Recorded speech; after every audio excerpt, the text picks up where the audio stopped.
بسم اللہ الرحمن الرحیم. السلام علیکم. میرا نام ڈاکٹر اطہر محمود ہے اور آپ وی لاگ بھی ڈاکٹر اطہر محمود دیکھ رہے ہیں.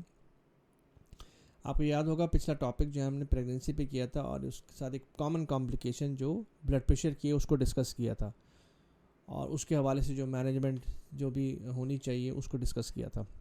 آج ہمارا ٹاپک اگین پریگنینسی سے ریلیٹڈ ہی ہے, لیکن پریگنینسی کی ایسی کمپلیکیشن کے متعلق ہے جو کہ بہت ہی کم ہوتی ہے, ریئر ہوتی ہے, لیکن ہو سکتی ہے. اور وہ ہے کہ پریگنینسی میں کسی کو ہارٹ اٹیک ہونا. آپ نے شاید سنا نہ ہو کہ پریگنینسی میں بھی کسی کو ہارٹ اٹیک ہو سکتا ہے, لیکن یس اس میں بہت ہی اسمال پرسنٹیج ہے جس میں ہارٹ اٹیک ہوتا ہے. اور اگر ہم اس کی وجہ جاننے کی کوشش کریں تو بڑی وجہ جو ہے وہ پریگنینسی اٹ سیلف ہے.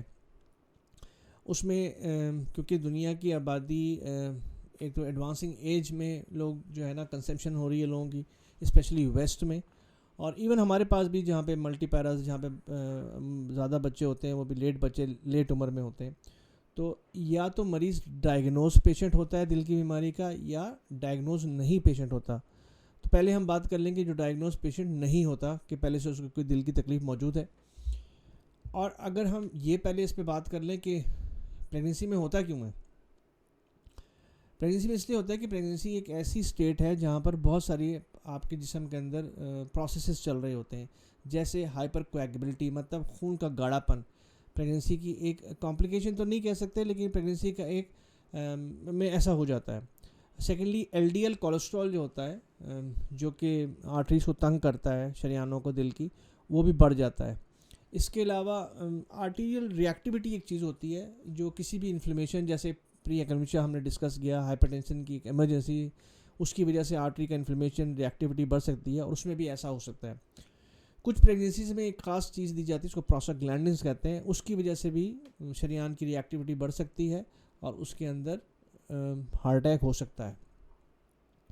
تو یہ تو میجر وجوہات ہیں جس کی وجہ سے کسی بھی نون کارڈیک پیشنٹ اور یا ان نون جس کو پہلے سے ڈیزیز ڈائگنوز نہ ہو, اس میں ہم اپنی زبان میں ایکیوٹ کورونری سنڈروم کہتے ہیں یا ہارٹ اٹیک سمجھ لیں, وہ ہو سکتا ہے. ہارٹ اٹیک کی بیسیکلی پریگنینسی میں 4 ورائٹیز ہو سکتی ہیں. ایک تو وہی ہارٹ اٹیک جو کہ یوزول کیس ہے, جیسے جس میں کلاٹ بن جاتا ہے آرٹریز میں, پہلے سے ایتھروسکلوسس ہوتا ہے اور اس کے اندر کلاٹ بن جاتا ہے, آرٹری پوری بند ہو جاتی ہے اور اس کی وجہ سے ہارٹ اٹیک ہو جاتا ہے.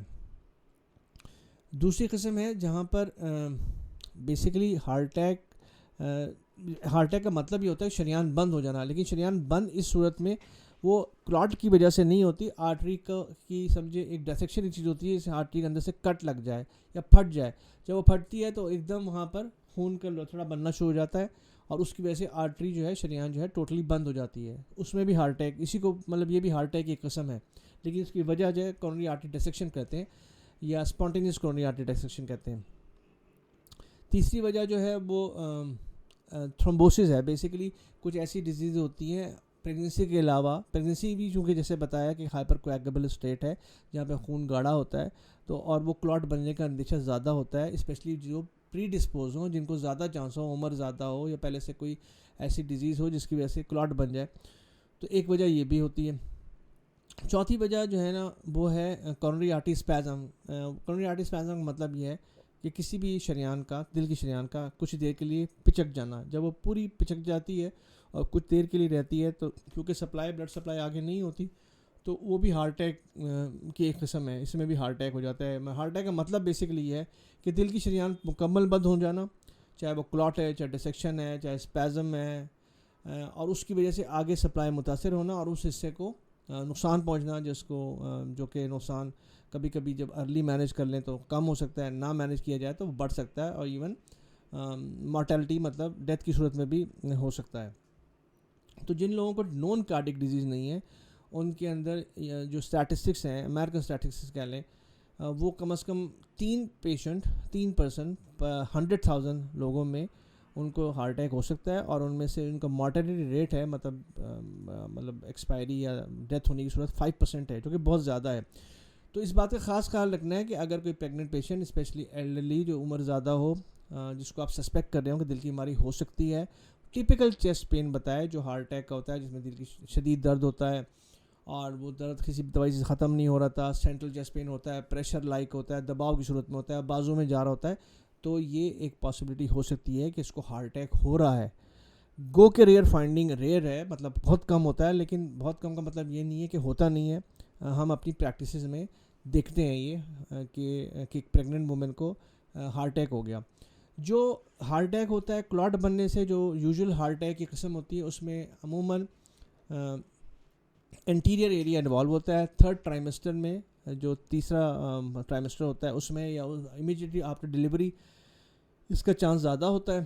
اور ایس ٹی ایلیویشن ایم آئی ہم کہتے ہیں کہ ہارٹ اٹیک کی ای سی جی کے مطابق دو قسمیں ہیں، جس میں ایک میں ای سی ڈی کا گراف اوپر جاتا ہے، ایس ٹی ویو ہوتی ہے، دوسرے میں نیچے جاتا ہے. تو اس میں یوزلی ایس ٹی ایلیویشن ہوتی ہے.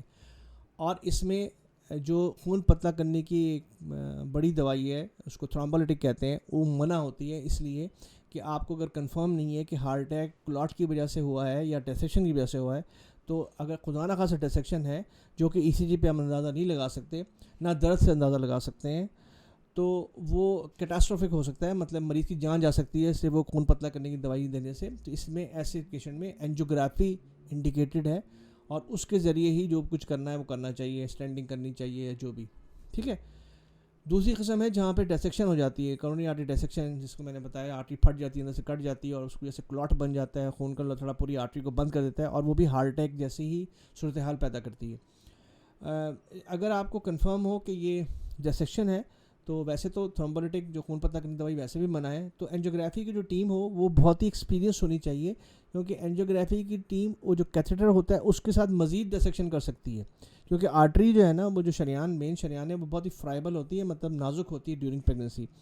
تو جو اینجیوگرافی ٹیم ہو جو پریگننسی کے پیشنٹ کو جس کو ہارٹ اٹیک یا ڈسیکشن ایکسپیکٹڈ ہو، وہ بہت ہی ایکسپیرینس ٹیم ہونی چاہیے.